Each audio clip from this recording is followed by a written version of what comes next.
From South Carolina Public Radio, this is the South Carolina Lede. I'm your host, Gavin Jackson, and this episode was recorded on April 2nd, 2026, from my home here in Columbia, South Carolina.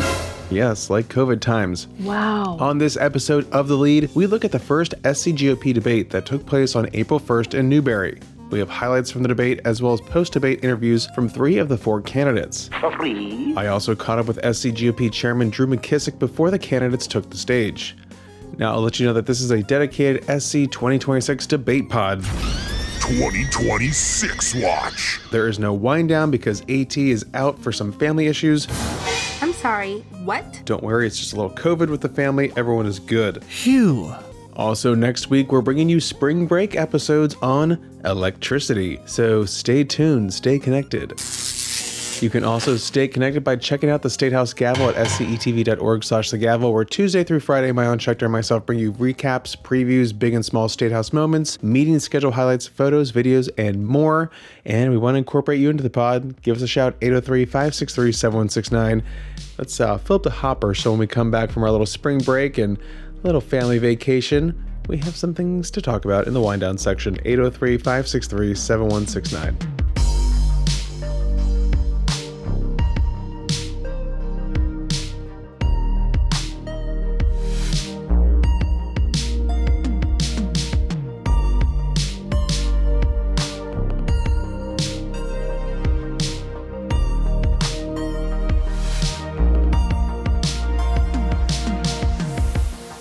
It is less than 70 days until the June 9th primary.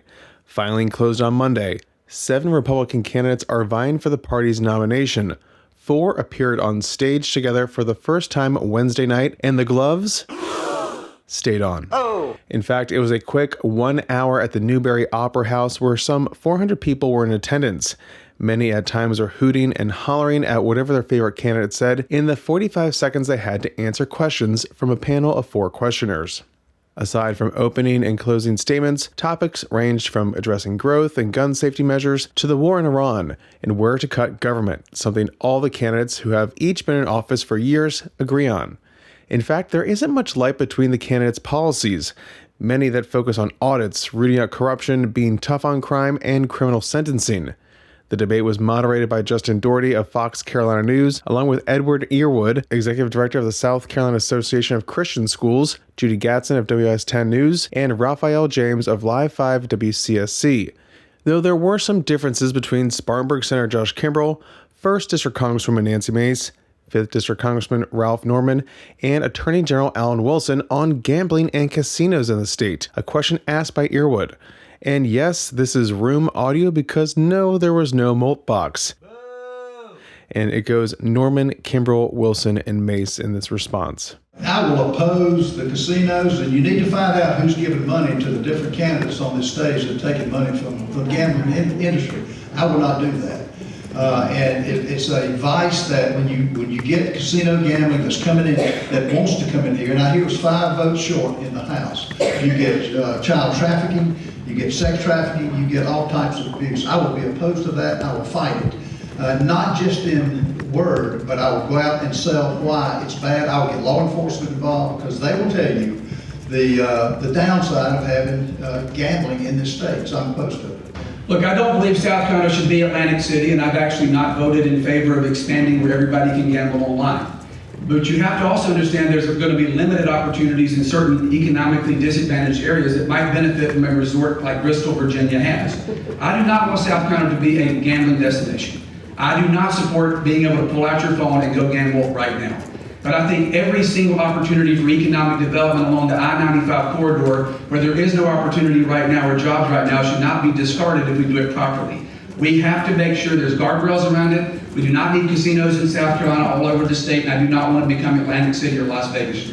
The technology, does it exist to stop online gaming? People can VPN around it, the internet's everywhere, so that is a question that we would have to look into and that I would be open to having that conversation. But when it comes to brick and mortar casinos, I've traveled this state. I've talked extensively with law enforcement leaders. I've talked extensively with the faith community. They have grave concerns about brick and mortar casinos coming here because we have seen in other states that it brings criminal elements, human trafficking, drug trafficking, other illicit types of crimes that occur. And whatever revenue you generate on the front side, could be offset by what you pay on the backside. I could never be against the faith community and the law enforcement community when it comes to this, and I won't be against them on this issue either. So yes, it might be helpful to some people, but I think it would be detrimental to our state as a whole to have brick and mortar casinos here. People are already online betting. I mean, you can go on to Poly Market or Kalshi, or you can bet on anything. You can bet on, I would guess, who won the debate tonight, right? And so it's already here. I would want to review any legislation, regulations. I want to know what the legislature says.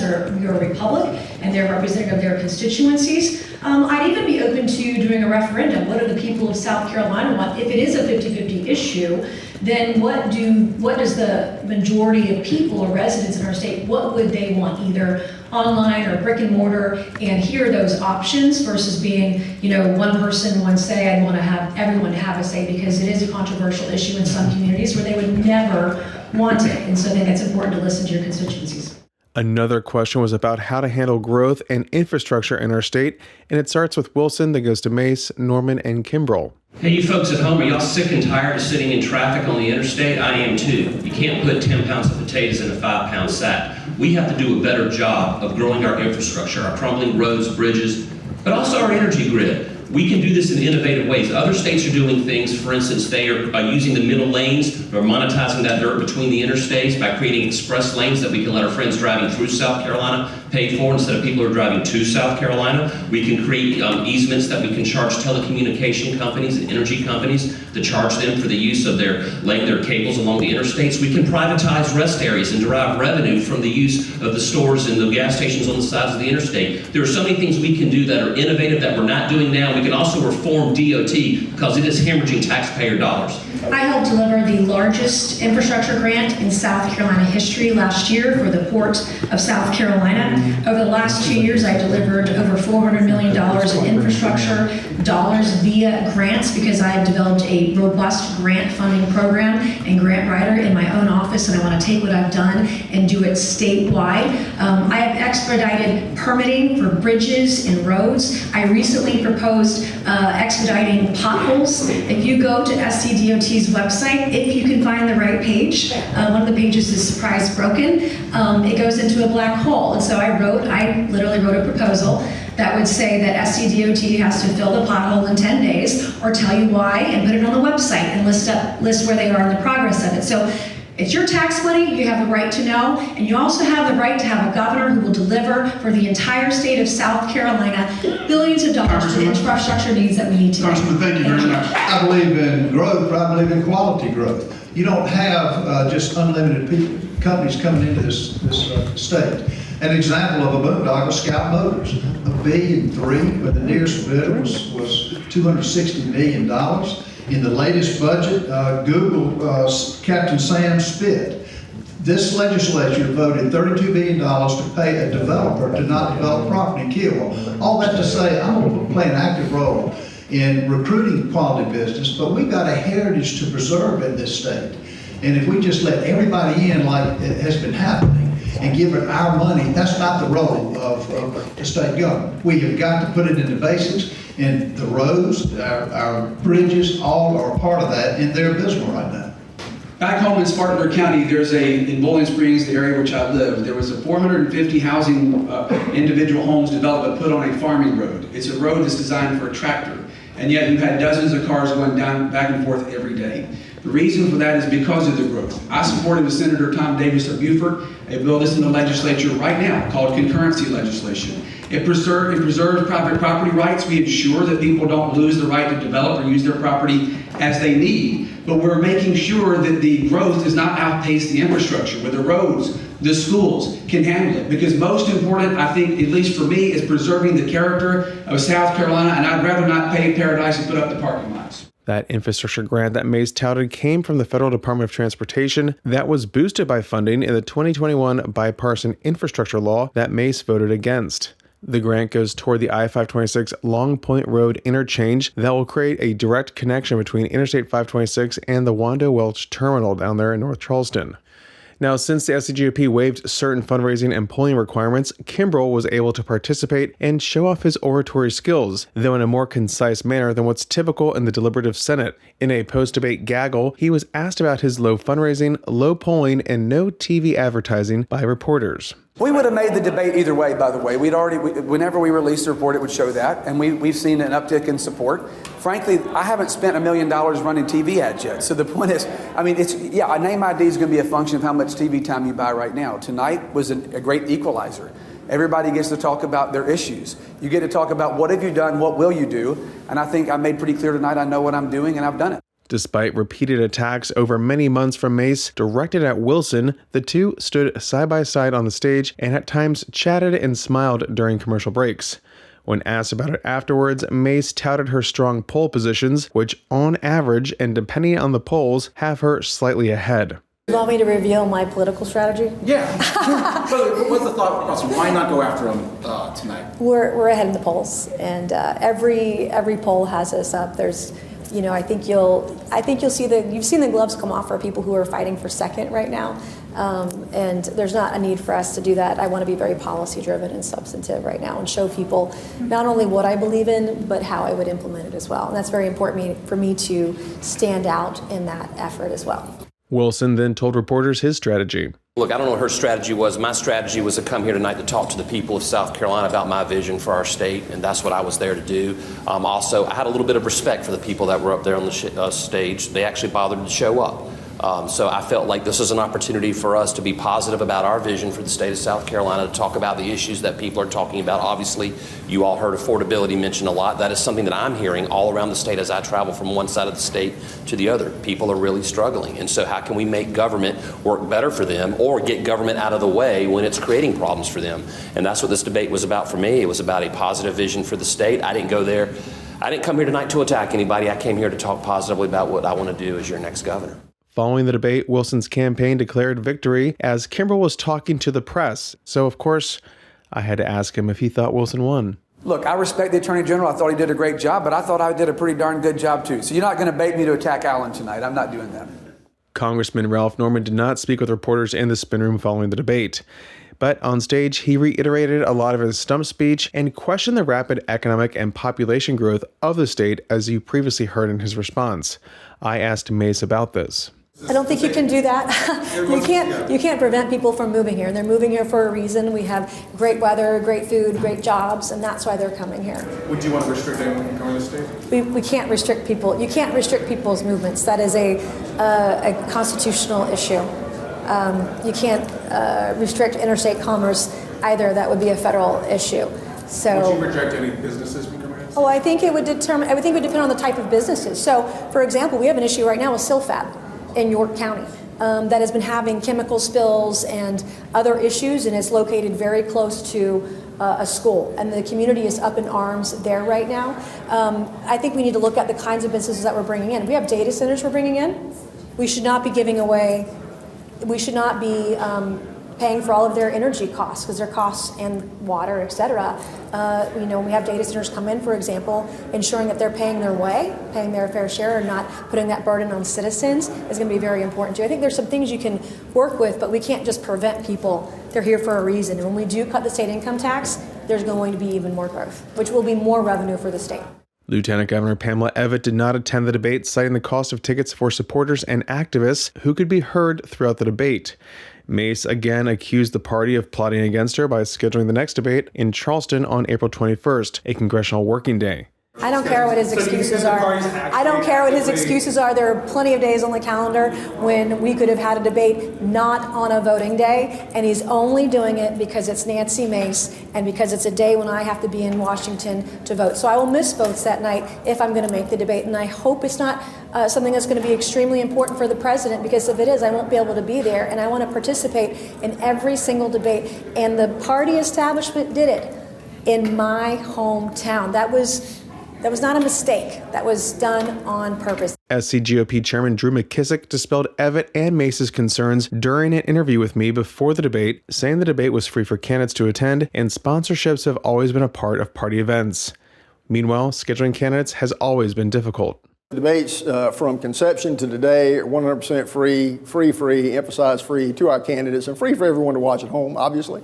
And just like any other events that we do around the state, whether it's our Silver Elephant Gala, whether it's other receptions we do in the Low Country and other places, we have sponsors. You have sponsors for the VIP reception ahead of time and so forth. So we do that just like we did back in 18 when we did debates. We did one here back in 18. We had sponsorships here back in 18. So, the only thing that candidates need to be concerned about is you have hundreds of thousands of potential primary voters watching at home. Those are the people they need to be thinking about. Those are the people they need to be ready to talk to, because those are the people who are going to go vote. Drew, what about the claims from First District Congresswoman Nancy Mace, her concerns over that second debate happening during a congressional workday? Yeah. What do you say to that? Did you Well, avoid that? Yeah, well, so first off, we definitely tried to avoid scheduling problems as much as we possibly could. The first schedule, if you remember, came out in December. And as we went forward, then a new congressional schedule came out. So that threw us for a loop. So how do I help accommodate that? So we worked for the longest time trying to get the date at Coastal moved to a different date. They couldn't accommodate with the venue until later in the year, so that's why we just flip-flopped this with Coastal and then moved this up so it was after filing, because some candidates didn't want to do anything until filing was over. So we accommodated that, and we accommodated a move to make it easier with a congressional calendar. It's not perfect. I haven't heard any complaints out of our other congressmen in the race to that effect. And I understand, with a private plane, it should be pretty quick and easy to get back down to South Carolina if you need to on a moment's notice. Like I said, these debates are worth something. And I think I have all expectations that all of our candidates will make an attempt and want to be there at the next one going forward. Who won? Civility. This time. This time. The first debate, it was civil, and future polling may give us some clues as to who won, but nearly all the candidates are up on TV with ads saturating key markets, including Low Country businessman Ron Reddy, who says he will participate in future debates now that the fundraising requirement is lifted. Reddy is self-funding. McKissick said the party's debate committee will reevaluate qualifications going forward, a move that could likely shut out relative unknown candidate Jacqueline Hicks Dubois. The debate committee agreed to, number one, waive the financial qualifications, which actually we put those in place when we initially put this package together back in December, because our initial intent was we were going to do a debate before filing closed. And so we wanted to be careful about, who could say they're running for governor and have to have shown some legitimate support. But considering the fact that we moved this to the first debate being April 1st, it didn't matter as much, so they waived that. And they waived the polling qualification for this debate. Not entirely, but just for this one. The debate committee voted to meet before each debate going forward and then determine who to invite for each one as we go forward in the process. But the fundraising requirement will be waived going forward? Correct, too? yes, Okay. yes. And then also for Jacqueline Hicks Dubois, does she qualify? Well, again, right now, the debate committee will meet and determine that probably in about 2 weeks. All candidates agreed to support the eventual nominee, which, with no real frontrunner and a solid 30% of undecided voters, isn't expected to be decided until the June 23rd runoff. And that's it for me for this episode. Again, AT was taken from us due to family COVID issues. Everyone is doing as fine as they can, but Papa is papaing, and this is a family podcast, so we're putting family first. Very much like the South of Spooky podcast, which you definitely need to check out or listen to again, as we know you all do, as you're maybe road tripping or stuck flying, or in my case, taking a train to Washington for spring break. Our podcasts make for fantastic companions. You can find those wherever you find podcasts. And thanks again for listening to the pod, y'all. You can always show us your appreciation by leaving us a review on Apple Podcasts or wherever you find your podcasts, or a voicemail at 803-563-7169. You can stay up to date with the latest news on SCETV.org and SouthCarolinaPublicRadio.org, and don't forget to support your local newspapers. The South Carolina Lede is a production of South Carolina Public Radio. Our producer is A.T. Shire. Amy Crouch is our supervising producer. Sean Birch is our executive producer. This podcast is produced with support from PRX and is made possible in part by a grant from the John S. and James L. Knight Foundation, as well as listener contributions to the ETV Endowment of South Carolina. For the South Carolina Lede, I'm Gavin Jackson. Be well, South Carolina.